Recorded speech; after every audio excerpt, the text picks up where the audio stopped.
You hear an interview with Ray Portman, who has written a book called Walking El Camino.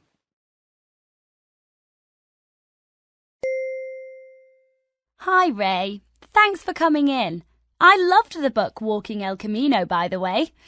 You've inspired me. And I'm curious. You say that the experience changed your life. What exactly do you mean by that?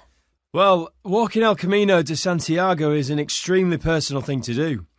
You walk alone most of the time, and you think and think and think. After a while, you start to learn things about who you are. Things you wouldn't normally think about. After 4 weeks of this, I was a different person.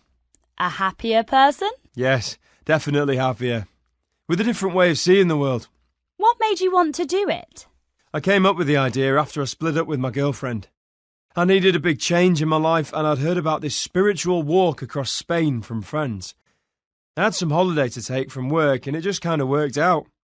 Before I knew it, I was on a plane to France, where my walk would begin. I thought it was a Spanish walk. No, the walk ends in Santiago, in Spain, but it can be started from almost anywhere in the world. I took what's known as the French way, starting on the French side of the Pyrenees and entering Spain from the north. That way is around 700 kilometres and takes around 35 days. That's a lot of walking. Yes, it is. And the mountains are difficult, especially if there's snow. But after that, the terrain is quite smooth. It takes a week to get used to it and find your pace. Where did you sleep at night? All along the route there are hostels dedicated to people walking the Camino. This is basic accommodation, a bed, a shower and breakfast.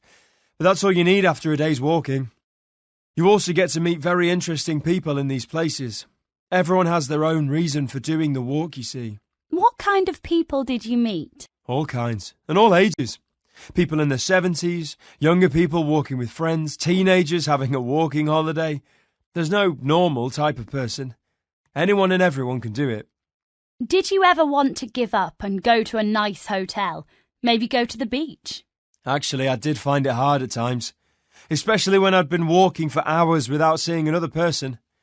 I got a bit lonely on those days, but I kept going. I was determined to finish it. And what was it like when you finally did finish it? Was it how you expected it to be? I knew that arriving in Santiago de Compostela and seeing the cathedral after walking so many kilometres could be an emotional experience. I must admit that I did cry. I don't know why. Lots of people do at that point, apparently. For me, I was just overcome by emotion. It was a very strange feeling because I'd become so used to walking every day, lost in my thoughts, that when I finally reached the end, I realised that I wasn't prepared for it. I didn't want to stop, but at the same time I was glad to stop. I know that probably doesn't make much sense. It does make sense. An emotional scene. If you could give advice to someone thinking about doing the Camino themselves, what would it be? Do it. Just do it. I can't describe how good it is. All I can say is that it changed my life for the better.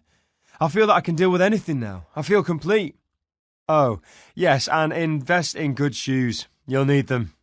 It's a wonderful story, Ray, and your book is a really interesting read. Thank you. You're welcome.